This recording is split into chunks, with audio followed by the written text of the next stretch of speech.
योगेंद्र जी, आपने जो आंकड़े दिए हैं बिल्कुल सही है, क्योंकि आंकड़े हैं, आंकड़ों को तो कोई झुठला नहीं सकता।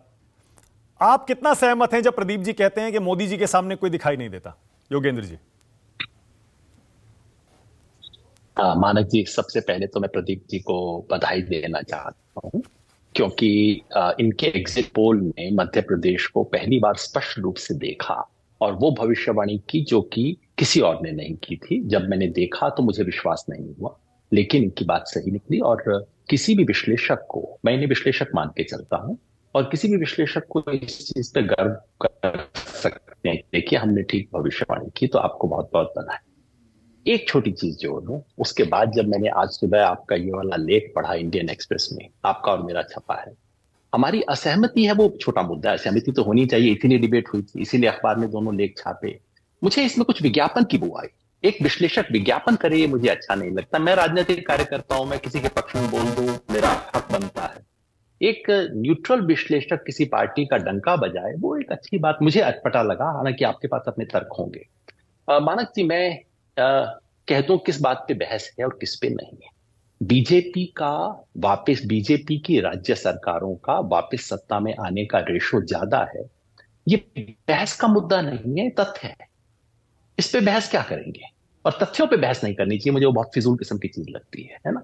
मेरे लिए प्रश्न केवल एक ही है, और ये पहली बार नहीं हो रहा है वैसे इतिहास में। अगर आप 90 का दशक देखें तो एंटी इनकम्बेंसी ऑलमोस्ट 70%, 10 में 10 हारा करती थी। अचानक 2000 और 2010 के बीच में वो पलट गया था। फिर अचानक उसमें एंटी इनकम्बेंसी रेट 50% से नीचे आ गया था। उसके बाद 14 के बाद फिर बदला है। तो ये राजनीति में बदलता रहता है, अलग अलग सरकारों का। 60 के दशक में अलग था, अब अलग है, लेकिन ये फैक्ट है, इसके बारे में कोई बहस नहीं हो सकती। मुझे केवल एक ही चीज में दिलचस्पी है, और जो मैंने लिखा था वो केवल एक ही बात पे, बाकी सब चीजों पे कोई बहस का तो नहीं।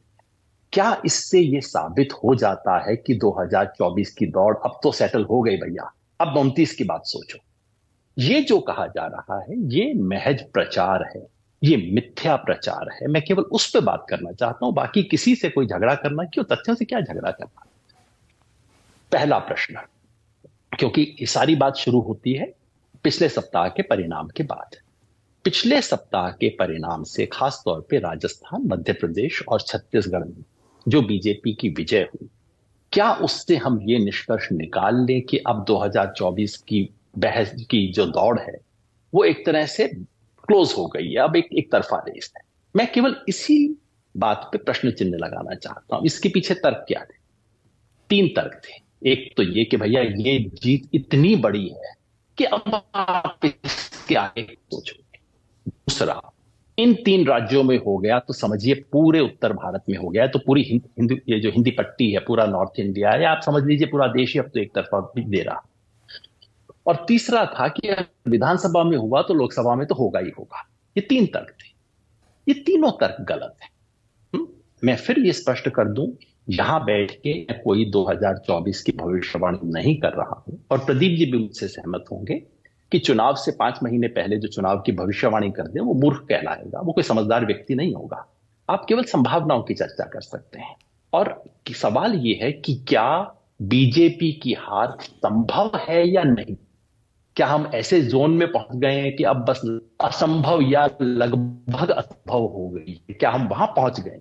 मैं इसके बारे में जो तीनों तर्क बताए मैं उत्तर देना चाहता हूं। नंबर एक, ये कहना कि इतनी बड़ी विजय है कि इसके आगे तो अब सोचना बंद कर दीजिए, ये केवल मध्य प्रदेश पे लागू होता है, ये बाकी राज्यों पे लागू नहीं होता। प्रदीप जी भी सहमत होंगे, 2% 4% की ऐसी विक्ट्री नहीं होती जो कि रिवर्सिबल ना हो।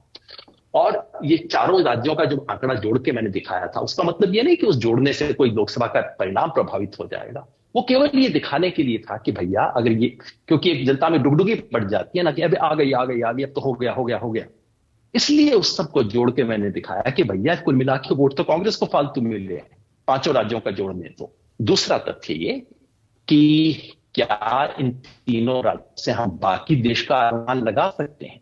आप ये कहें कि इन तीनों राज्यों से हमें गुजरात का भी एक अनुमान मिलता है, मैं शायद मान लूंगा। आप ये कहें कि ये मामला हो सकता है पड़ोस में दिल्ली और हरियाणा तक पहुंचे शायद ना, लेकिन इस तरह के तर्क संभव है। लेकिन अगर कोई मुझे कहे कि इससे छत्तीसगढ़ का पता, इससे झारखंड का पता लग गया, इससे बिहार का पता लग गया, और इससे बाकी देश का पता लग गया, तो भाई ये तो बड़ा हैरानी की चीज है। इसका तो मेरे को कोई प्रमाण तो दीजिए कि इन 3 राज्यों के परिणाम बाकी राज्यों पे आज तक कभी भी लागू हुए हैं, कभी भी इन दोनों में एक जैसा ट्रेंड रहा है। और रही तीसरी बात विधानसभा के चुनाव लोकसभा में परिवर्तित होने का, है ना, इसमें कोई शक नहीं है कि बीजेपी को जीतने से एक साइकोलॉजिकल बूस्ट मिला है और विपक्ष के लिए झटका है। इसके बारे में कोई बहस हो ही नहीं सकती, फिजूल की बहस करने में या नहीं आ रहा। लेकिन सवाल यह है कि क्या इससे चुनाव की जमीन ऐसी खिसक गई है कि अब लोकसभा में तो ये होगा ही होगा, जो बार बार बताया जाता है। लोग कहते हैं देखिए 2018 में तो बीजेपी तीनों हारी थी, उसके बाद 2019 में इतनी गजब जीत गई, तो जब हार के जीत सकती है तो जीत के तो जीतेगी ही जीतेगी। उसमें लोग एक छोटी सी घटना को भूल जाते हैं जिसका नाम है बालाकोट और पुलवामा, जिससे हम जानते हैं पूरे देश में मूड बदल गया था। अगर किसी साथी को जानकारी हो कि ऐसा दोबारा होने वाला है तो मैं उनको सलाम करता हूं। मैं तो नहीं जानता अगर ऐसा होने वाला है तो। अगर किसी को यह नहीं पता तो फिर जो चीज हमारी आंख के सामने है उसके आधार पर हम ये निष्कर्ष नहीं निकाल सकते। आखिरी सवाल जो प्रदीप जी ने पूछा है कि मोदी के सामने कौन, प्रदीप जी को याद होगा 2003 में एग्जैक्टली यही सवाल पूछा जा रहा था, वाजपेयी के सामने कौन। और ये बात प्रदीप जी जानते हैं, मैं तो उस वक्त पोलस्टरिंग किया करता था, एक एक आंकड़े को देखता था। वाजपेयी सर्वमान्य तरीके से लोकप्रिय प्रधानमंत्री थे चुनाव तक, और चुनाव के बाद हमने पोस्ट पोल सर्वे किया, उसमें भी वाजपेयी नंबर 1 पे थे। चुनाव हारने के बाद भी वाजपेयी नंबर 1 पे थे प्रधानमंत्री के रूप में। लेकिन एक व्यक्ति, और इसमें कोई संदेह नहीं है कि आज की लोकप्रियता की रेटिंग में नरेंद्र मोदी सबसे आगे है। मैं उन्हें पसंद करूं ना करूं, तथ्यों पे बहस नहीं करनी चाहिए। नरेंद्र मोदी आज लोकप्रियता में आगे हैं, लेकिन क्या उनकी लोकप्रियता अपने आप में पर्याप्त है पूरे चुनाव लड़ देने की? और क्या हम चुनाव से 5 महीना पहले आश्वस्त हो सकते हैं कि भैया अब तो हो गया? केवल इसके बारे में प्रश्न उठा रहा हूं। और क्योंकि प्रदीप जी ने प्रश्न पूछा था तो मैं भी एक प्रश्न पूछ देता हूं, और यहां पे जो राजनीति के जानकार 2-3 बैठे हैं दोस्त, उनसे भी पूछना चाहता हूं, सुकेश जी से और आनंद भाई से। आप मुझे बताइए, बीजेपी को 300 सीटें हैं इस टाइम, यानी कि मेजॉरिटी से 30 सीट बीजेपी खुद ऊपर है।